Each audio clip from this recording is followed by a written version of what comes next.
again and welcome to Series 4 of Shed Talk, my weekly magazine video series looking at the keeping, breeding and showing of cage birds with a particular focus on the exhibition style budgerigar. Yep, we're into September and of course that means a new series, so we are into Series 4. I start my series based on when I first produced the very first video of Shed Talk. So in this particular episode what we will do is I'm going to talk about the month of September and what's going on in the shed, looking at the budgerigars and the Fifes, and not forgetting of course the finches, particularly the zebra finches out in the finch and fife shed outside. So we'll talk about what each of those my priorities for each of those groups of birds for September in this video. As always, if you enjoy the video, don't forget to hit the like button. If you haven't yet subscribed to the channel, then please do subscribe. All the subscriptions help the channel to grow and of course promote the hobby slightly more widely. Don't forget to hit the like button. And of course, don't forget to comment on anything you've seen in the video or anything else that you'd like to see in a future episode of Shed Talk. So what we will do now, to begin with, we'll talk about September for the budgerigars. So let's begin by talking about the very noisy budgerigars. Pleased to hear the noise is back up to its normal levels in here. And what we've got in store for them in the month of September. I suppose the first thing then is we've got the Swindon Budgerigar Society Gold Show, and indeed when this episode goes out, I will either be on my way or will be at that particular show. So I'm looking forward to it. I said in the last episode, really enjoyable show. New venue for them, so it'll be interesting to see how that venue suits the gold show. I'm sure it'll go perfectly well. And don't forget, in the probably either the next episode or the one after that, we will get the highlights from the Swindon Gold Show. If you don't want to wait for those highlights, you can watch the highlights from last year's show. And I've posted a link now across the top of the screen. It's probably up there actually rather than over there. Anyway, there will be a link across the top of the screen for those of you that might want to go back and review, see what happened at the BS show, the Swindon Gold Show last year. Once that show is out the way, I suppose the real big thing for me is to start thinking about those first pairs that I'm going to put down for breeding. And in the next episode we'll actually have a look at how I'm pairing up on paper and what my early thoughts are around those first pairs. I will be looking to put down, of course, the two outcrosses as one of those as part of that early process, even though they weren't necessarily top of the list. But because of their age, I'm only likely to get one this year off of them, so I'll put those down nice and early. And like I say, in the next episode we'll talk a bit about how I go about pairing up on paper, and perhaps look at what we're going to pair those two Terry Sadler outcrosses to. So that really is the main focus for the budgerigars. So in September there's going to be the show, the Swindon show, pairing up on paper, and hopefully at the end of September we'll get those first pairs in the cages.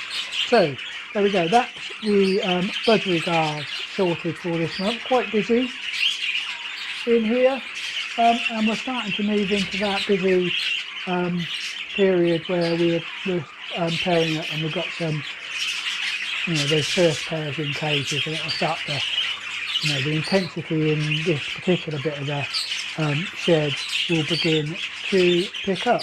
So that's, like I say, that's the budgerigars all sorted. What we'll do now is we'll talk about my plans for the Fifes.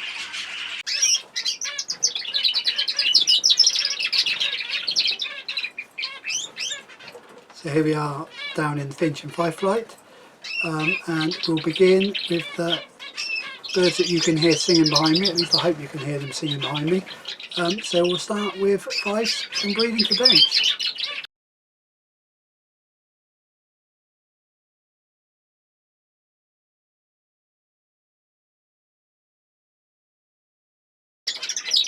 Well, in terms of here in the shed for the Fifes, love the sound, the main focus for this month, well the main focuses for this month, firstly is finishing the birds off in terms of the moult, and I've still got the lights off in here, so I'm hoping that that extra darkness or minimum amount of daylight that we're getting now as we're moving to autumn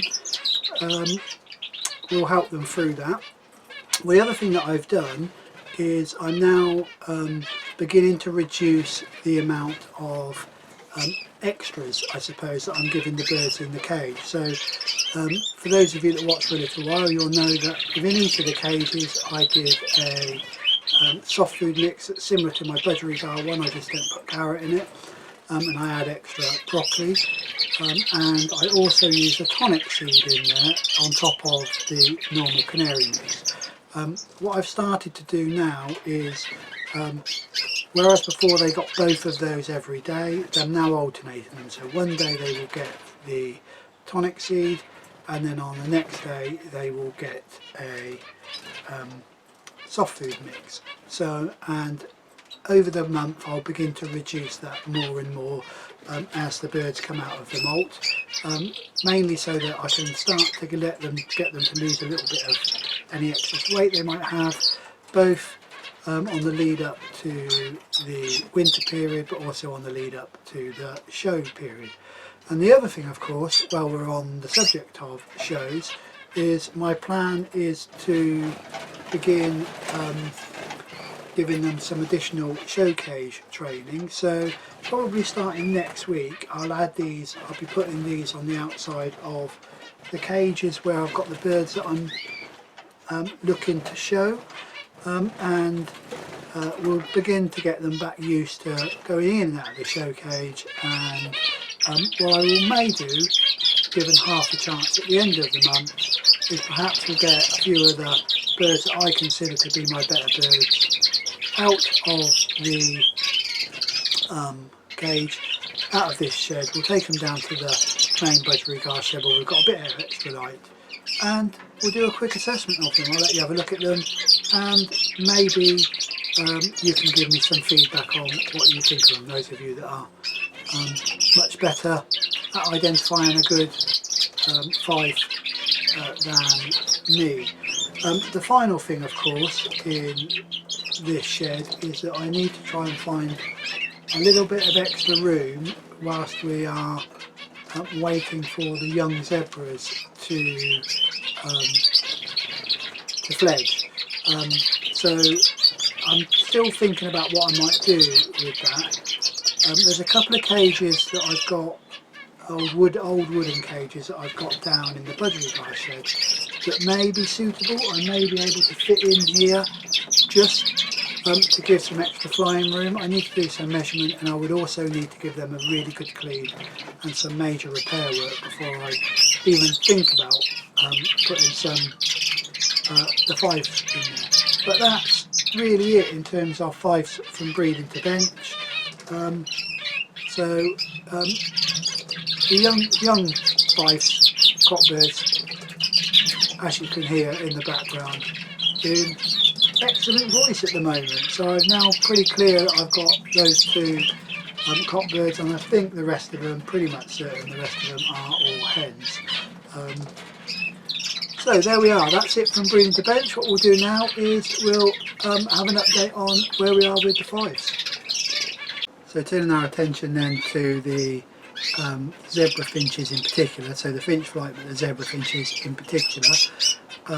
Pleased to say that the young baby zebras seem to be growing quite well. You can see from this clip here, I think we can identify that there are two definitely in the box that are you know, still moving around and look like they're progressing. I haven't taken the nest box down and opened it again. I thought I'd just leave them now to finish rearing these, and hopefully once they fledge, so once all of the youngsters have left this nest box, all of the nest boxes are going to come down, and I won't let them go for a second round, just because I need the space. I'm desperate to get some space in here to put the hen canaries and the hen fifes into here to give them a bit of exercise. But you know, really good news that the zebras are doing well. And I mentioned in the last video that it was the so SR, I said, and I said I didn't know his name, had been, you know, rooting for the zebras. So thanks Remy for getting in touch with me. I hope I pronounced your name right, Remy. Remy has been talking about the zebras almost in the comments section almost every month, saying that he thinks it will get some baby zebras. Remy is watches from Trinidad, which is absolutely amazing, you know, that we've got viewers all the way over there in Trinidad watching. So big thumbs up, thank you Remy for subscribing, and thank you for supporting the channel with your various comments. If you watch the videos and come from further afield, then do let me know in the comment section of where you're all from. It does help. It's nice to know where everybody's viewing from. So that really is the zebra finches done, and we're finished off out here in the finch and fife flight. So we'll just pop back into the main shed and talk about one of the final little bits and pieces that will be happening this month in September. Well, we're back in here then, and I thought before we finish this particular episode, I'd just say one of the other things that's going on in September is I'm about to start treating with this product here, which is Ronnie Vet S treatment for canker. I treat with this in their water for a whole week, once every 3 months, just as a preventative treatment. I did a little while ago, and I think it was either the beginning of last year or some way through last year. I did lose a couple of birds that I suspect was down to canker, and that was in the young bird flight. So a couple of young birds went down with it, and whilst I treat the rest of the thing, I hadn't been treating the young birds, so I now treat in there as well. So yep, just a preventative treatment. And prevents the birds from catching that particular disease. And like I say, I treat it for a week in their water for every 3 months. So that's the other thing for September. Hope you enjoyed the video. Do hit the like button. As I say, do comment. Let me know where you're from if you are from wider afield. And as always, do stay safe and enjoy your birds.